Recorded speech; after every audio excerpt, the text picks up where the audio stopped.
It's been a busy time for us. We're in our main competition phase at the moment, so we've got players literally all over the world. So we've got a lot of kids competing domestically in grade 1 and 2 events. We've got the Nationals coming up, which is a very important tournament that our kids are trying to peak for. We've got some kids that are in Europe at the moment at some European Tennis Association events, the Tennis Europe under 14s. We've got some kids that have just come back from ITFs in places such as Kazakhstan and China, some far off places such as that. So it's a really busy time for us. We're monitoring their progress, providing feedback from a distance if we're obviously not able to be there. We've had some coaches that have been out with the kids in Kazakhstan who have fed back on not just how our kids have got on, but what the levels are and what the sort of standards are that our kids are competing against, which is essential for us. Being in the UK, you kind of feel like you're a little bit cut off from the rest of the world, and it's important for us to know what other countries are doing, what the levels of their players are, so that we can create a program that's going to match that and better it. What is the program that you go through to get your clients ready for this kind of competition?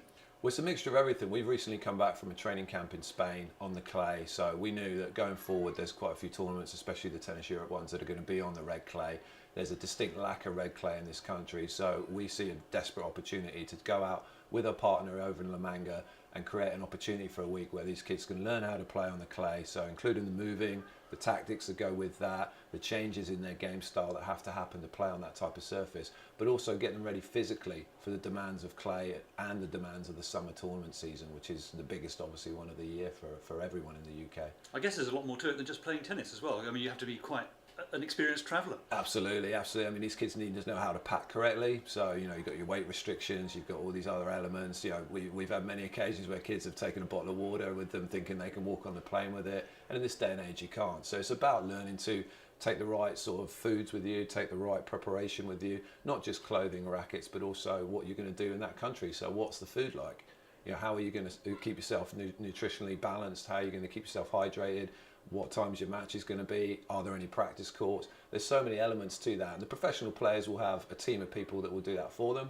These guys obviously don't. So between us, their parents, tournament organisers in the country they're travelling to, and the kid themselves, it's really, really important that they understand that it's not just hitting tennis balls. That's the easy part, if you like. It's the other logistics that go with that. Looking ahead, what's coming up over the next few months?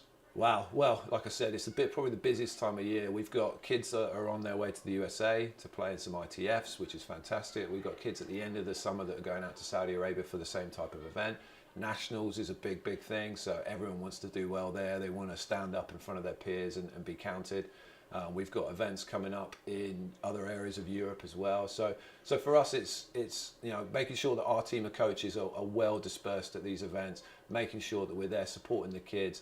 We've got a trip to Jersey next week, which is going to be really important for these kids. A little bit more experience. There'll be some French players out there, so it just gives them a lot more exposure, so that when they do compete domestically, then they are the most experienced and the most well-practiced kids in the country at that time. That's our goal for them.